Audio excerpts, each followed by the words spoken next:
वचन दिले तू मला ह्या मालिकेच्या पुढील काही येणाऱ्या भागांचे अपडेट जाणून घेऊया आपल्या आजच्या या व्हिडिओमध्ये. चला तर मग प्रेक्षकांनो सुरुवात करूया आपल्या आजच्या व्हिडिओला. तर इथे आपण आता पाहणार आहोत की कशा पद्धतीने आता इकडे हर्षवर्धनच्या मुलीवर गोष्ट जेव्हा येते तेव्हा हर्षवर्धनमधला बाप जिवंत होतो आणि लगेचच त्याला मुलीला पळवून नेल्याबद्दलचे कायदे कानून सगळं काही एकाच झटक्यात आठवून जातं. आणि आता इकडे ही संधी न सोडता आता ऊर्जासुद्धा हर्षवर्धनची चांगली कानउघडणी करते. आता काय काय घडतं हे सगळं बघूया आपल्या या व्हिडिओमध्ये. आता इकडे विक्रांतने सांगितल्याप्रमाणे विक्रांतच्या त्या गुंडांनी आता इकडे तीर्थाला किडनॅप केलेलं असतं आणि मग ते तीर्थाला किडनॅप केल्याची गोष्ट आता विक्रांतपर्यंत पोहोचवतात. विक्रांत त्यांना शाबासकी देतो आणि आता तिला सांगितलेल्या लोकेशनपर्यंतसुद्धा व्यवस्थित घेऊन या. आणि हो, कोमल आहे माझी होणारी बायको, नाजूक आहे, तिला जरा व्यवस्थित सांभाळून आणा, तिला काही इजा होऊ देऊ नका तुमच्याकडून, तिला फक्त त्रास देण्याचा इजा करण्याचा हक्क मला आहे असं म्हणतो. त्यानंतर ते गुंड म्हणतात की विक्रांत साहेब, अहो तुम्ही काही काळजी करूच नका, तुमच्या होणाऱ्या बायकोला एकदम सेफली आम्ही तुमच्यापर्यंत आणून पोहोचवू. त्याच्यानंतर मग विक्रांतच्या मित्रांना विक्रांत सांगतो की चला आता माझं लग्न होणार आहे, त्यामुळे लग्नाची तयारी करायला घ्या. जो पत्ता त्यांना पाठवलेला आहे तोच पत्ता आपल्याकडे सुद्धा आहे, त्या पत्त्यावरती सर्व सोय करायला हवी ना. लग्नाच्या सर्व विधी करण्यासाठी गुरुजी लागतील, गुरुजींना घेऊन या. त्यावेळी आता इकडे ताबडतोब विजया ही काळजी करू लागते, कारण आता तीर्थाची कॉलेजवरून सुटण्याची वेळ होऊन गेलेली असते. विजया विचार करते की आज तीर्थाने सांगितलं होतं तिला यायला उशीर होईल म्हणून, पण हा एवढा उशीर होईल असं ती म्हणाली नव्हती. नेमकं काय झालं असेल काहीच कळायला मार्ग नाही आहे. ह्यांना ना काही कळतच नाही, काय गरज होती यांना मुलीला उगाचच्या उगाच एवढे पैसे देऊन ठेवण्याची. शेवटी किती केलं तरी मुलीची जात आहे, मुलीच्या जातीने लवकर घरी यायला हवं. तर दुसऱ्या बाजूला विक्रांतच्या सांगण्याप्रमाणे विक्रांतच्या गुंडांनी तीर्थाला किडनॅप करून आणल्यानंतर आता विक्रांत तीर्थाच्या डोळ्यांवरची पट्टी काढतो. तीर्था म्हणत असते तू, त्याबरोबर तो म्हणतो ए तीर्था डार्लिंग, तू काय बोलतेस मला, आहो म्हण आहो. त्याबरोबर तीर्था म्हणते आहो माय फुट, तुझी हिंमत कशी झाली हर्षवर्धन जहागीरदारांच्या मुलीला किडनॅप करून इथे आणण्याची. हे बघ लवकर मला सोडा. विक्रांत, जर माझ्या डॅडना कळलं नाही सगळं प्रकरण तू घडवून आणले असते तर डॅड सोडणार नाहीत माझं तुला. सोड मला, जाऊ दे, जीव घेतील माझं डॅड तुझा, सोड मला. त्याबरोबर विक्रांत म्हणतो अगं हो हो हो डार्लिंग, चिल चिल, नाही घेणार तुझा बाप माझा जीव. त्याबरोबर ती म्हणते माझ्या पप्पांबद्दल नीट बोला. त्याबरोबर तो म्हणतो ए आता हा माज मला नाही दाखवायचा, आता तुझे वडील हर्षवर्धन जहागीरदार माझं काही वाकडं करू शकणार नाहीत. अरे का विचार, तीर्था डार्लिंग, तू तर काही बोलण्याचे कष्टसुद्धा हल्ली घेणं सोडूनच दिलंस. अगं असं काय करतेस तीर्था डार्लिंग, तू हे विसरलीस का की आता मी तुझा होणारा नवरा आहे, मग स्वतःच्या जावयाला मारून तुझा बाप का तुला विधवा करेल. तर दुसऱ्या बाजूला इकडे जो गौरव असतो त्याच्या समोर हा सगळा प्रकार घडलेला असतो, त्यामुळे गौरव हा आता पाठलाग करत असतो त्या लोकांचा आणि तो आता तीर्थाला ती लोक ज्या गोडाऊनला घेऊन जातात तिथपर्यंत पोहोचतो. आणि त्यानंतर तो ऊर्जाला फोन करतो आणि ऊर्जाला तो सांगत असतो की ऊर्जा वहिनी खूप मोठी गडबड झालेली आहे, तीर्थाला त्या विक्रांत शिर्केच्या गुंडांनी विक्रांतनी किडनॅप केलं आहे आणि तो तिच्याशी बळजबरीने लग्न करतो.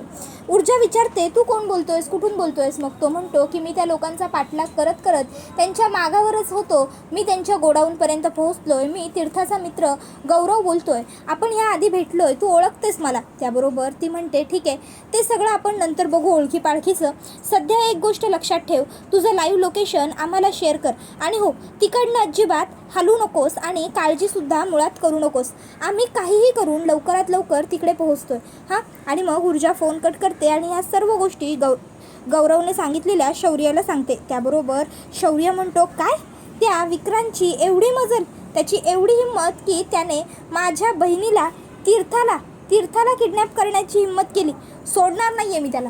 मी एक काम करतो ऊर्जा, मी डॅडना आणि आदित्य दादाला सुद्धा कॉल करतो, ते दोघंसुद्धा येतील तिकडे, आपल्याला तेवढीच मदत होईल. त्यानंतर ऊर्जा म्हणते शौर्य तुला जे करायचं आहे ते तू कर, पण आधी आपण इकडनं निघूया, तीर्थापर्यंत पोहोचायला आपल्याला उशीर व्हायला नको. तो विक्रांत काहीही करू शकतो आणि गौरव एकटा आहे तिकडे, निघूया आपण. त्याबरोबर शौर्य होकार देतो. दोघं नवरा बायको निघतात, गाडीत बसतात. आता गाडीतूनच ड्राईव्ह करता करता शौर्य पहिला आदित्यला कॉल करतो. आदित्य फोन रिसीव्ह करत नसतो. त्यावर ऊर्जा विचारते, काय झालं शौर्य? त्यावर शौर्य सांगतो, अगं आदित्य दादा कदाचित कोर्टात असेल, त्यामुळे त्याचा फोन सायलेंट आहे. मी एक काम करतो, मी डॅडना कॉल करतो, डॅडना बोलवतो. आणि मग लगेचच शौर्य हर्षवर्धनला कॉल करतो आणि हर्षवर्धनला आता तो सांगू लागतो की डॅड, मी तुम्हाला पाठवलेल्या लोकेशनवरती लवकरात लवकर पोहोचा. हर्षवर्धन सांगतो की मी एका महत्त्वाच्या कामामध्ये बिझी आहे. त्याबरोबर मग शौर्य म्हणत असतो, डॅड, आपल्या तीर्थापेक्षा तर तुमचं कोणतंही काम, तुमची कोणतीही केस महत्त्वाची नसेल ना? त्यावर हर्षवर्धन विचारतो, शौर्य म्हणजे काय बोलायचं आहे नेमकं तुला? त्यावर शौर्य सांगतो, तुमच्या लाडक्या मित्राने म्हणजेच त्या दिग्विजय शिर्केच्या मुलाने आपल्या तीर्थाला किडनॅप केलं आणि तो तीर्थाबरोबर लग्न करण्यासाठी तिला बळजबरीने एका गोडाऊनवर घेऊन गेला. आता हे ऐकता क्षणी हर्षवर्धनच्या पायाखालची जमीन सरकते. हर्षवर्धन म्हणतो, लवकर लोकेशन पाठव मला शौर्य. आणि मग आता शौर्य हा हर्षवर्धनला ते लोकेशन पाठवतो. त्याबरोबर हर्षवर्धन आता त्या लोकेशनवर जायला निघालेला असतो. आता इकडनं हर्षवर्धन, तिकडनं ऊर्जा, शौर्य सगळेच जण तिकडे पोहोचलेले असतात. आता तिकडे पोहोचल्याच्या नंतर तीर्था येते आणि ताबडतोब डॅड अशी हाक मारत हर्षवर्धनला मिठी मारते. तीर्थाचे कपडे फाटलेले असतात, तीर्थाला थोडं लागलेलं असतं, तिच्या तोंडावर विक्रांतने मारलेलं असतं, त्याचे व्रण उठलेले असतात. आता हे सगळं बघून तर अजूनच शौर्य चवताळतो आणि म्हणतो, तुझी हिंमत कशी झाली माझ्या बहिणीवर हात उगारण्याची? तुझी लायकी आहे का माझ्या बहिणीला हात लावण्याची? आणि मग आता शौर्य विक्रांतला कुदव कुदव कुदव कुदव कुत्र्यासारखा बडवायला सुरुवात करतो. आणि त्यावेळी तो म्हणत असतो, खरं तर ना, तुझी लायकी एखाद्या म्हशीबरोबर लगीन लावून देण्याची सुद्धा नाही आहे आणि तू माझ्या फुलासारख्या बहिणीला. त्याबरोबर मग आता इकडे हर्षवर्धन याला मिठी मारून तीर्था रडत असते. हर्षवर्धनचे हात पहिल्यांदा आयुष्यात कापत असतात तीर्थाला जवळ घेण्यासाठी सुद्धा. त्यावेळी आता तीर्था म्हणत असते, डॅड, या विक्रांतने डॅड. त्याबरोबर हर्षवर्धन म्हणतो, ह्याने तुझ्याबरोबर काही केलं नाही ना? तुला त्रास तर झाला नाही आहे ना? त्यावर तीर्था म्हणते, नाही डॅड, याने काही केलेलं नाही आहे माझ्याबरोबर, पण खूप त्रास दिला या लोकांनी मला. यांनी माझे डोळे बांधून मला व्हॅनमध्ये भरून इथे आणलं आहे. त्याबरोबर मग आता ऊर्जा तिकडे येते आणि तीर्थाची अवस्था वाईट असल्यामुळे ती म्हणते, तीर्था रडू नको, शांत हो. आणि मग आता ऊर्जा ही तिच्या हातात जो तिचा वकिलीचा कोट असतो तो ती तीर्थाच्या अंगावरती टाकते आणि तीर्थाला म्हणते, शांत हो, शांत हो. त्याबरोबर तीर्था ऊर्जाला मिठी मारते आणि म्हणते, वहिनी हे सगळं. त्यावर ऊर्जा तिला म्हणते, शांत शांत शांत हो तीर्था, हे बघ, रडू नकोस, रडून काही होणार नाही आहे. आणि हे बघ, इथे थांबणं तुझ्यासाठी आणखीन चांगलं नाही आहे आणि सेफही नाही आहे. चल, आपण इकडनं पहिले बाहेर पडूया, चल सावकाशी. आणि मग ऊर्जा आता तीर्थाला घेऊन तिकडनं बाहेर येते. हर्षवर्धन आणि शौर्यसुद्धा तिच्या मागोमाग येतात. सगळे गाडीत बसून घरी येतात. घरी आल्या आल्या इकडे विजया ही ऊर्जाला तीर्थासोबत पाहून पहिला तीर्थाला खेचून स्वतःजवळ घेते आणि विचारू लागते की, तीर्था, कुठे होतीस तू? एवढा वेळ का लागला तुला घरी यायला? आणि हा सगळा काय अवतार करून घेतलायस तू? त्यावर हर्षवर्धन आणि शौर्य तीर्थाबरोबर घडलेला सर्व प्रकार विजयाला सांगतात. आता हर्षवर्धन म्हणतो, मी सोडणार नाही आहे त्या विक्रांतला. त्याची हिंमत कशी होते माझ्या मुलीला उचलून नेण्याची? त्याबरोबर ऊर्जा म्हणते, जशी पद्माला नेल्याची झाली तशीच. माफ करा, खरं तर इकडे तीर्था ही माझी सख्खी धाकटी नणंद आहे आणि नणंद आणि बहीण यांच्यामध्ये काहीही फरक नसतो.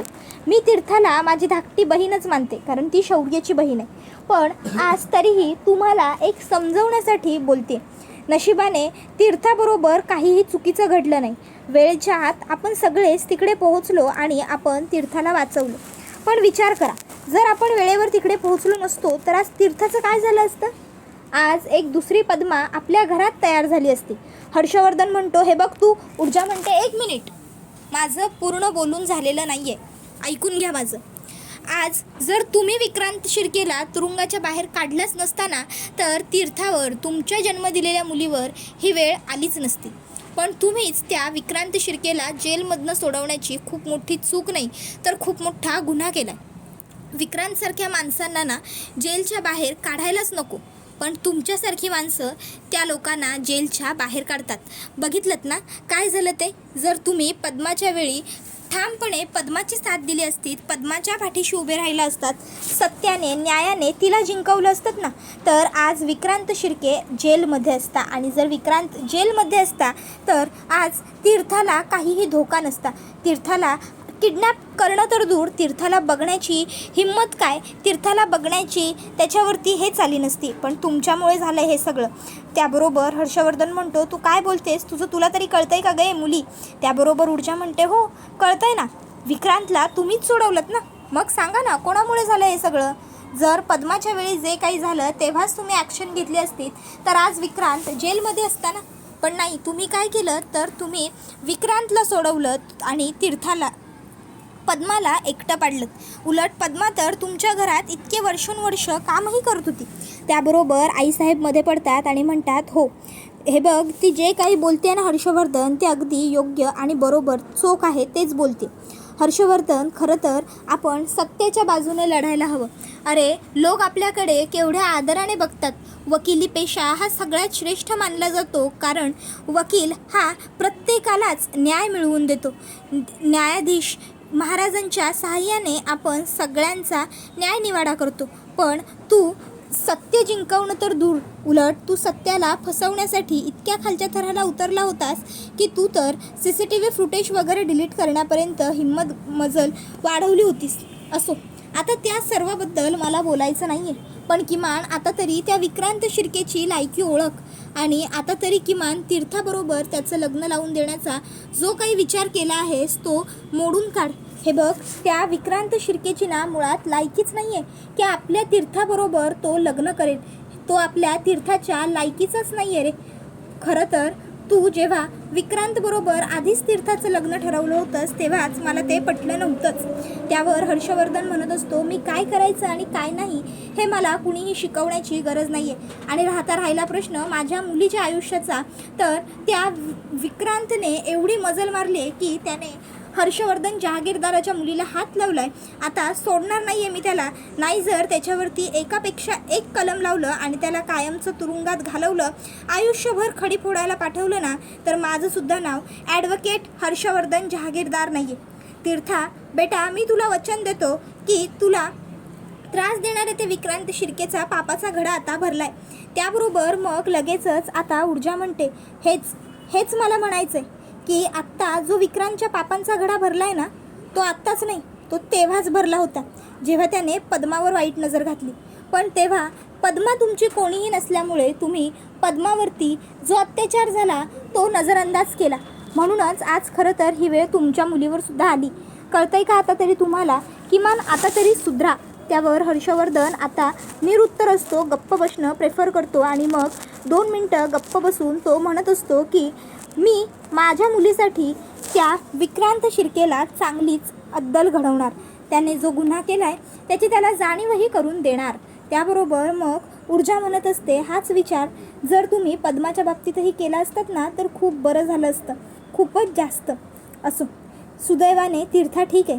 तीर्था, काळजी घे स्वतःची. आणि हो, आता त्या विक्रांत शिर्केची माणसं किंवा तो विक्रांत शिर्के तुझ्या आजूबाजूला भटकणार नाही, कारण शौर्याने त्यांना चांगला चोप दिलाय. आता ती लोक शौर्याला चांगलेच घाबरलेत.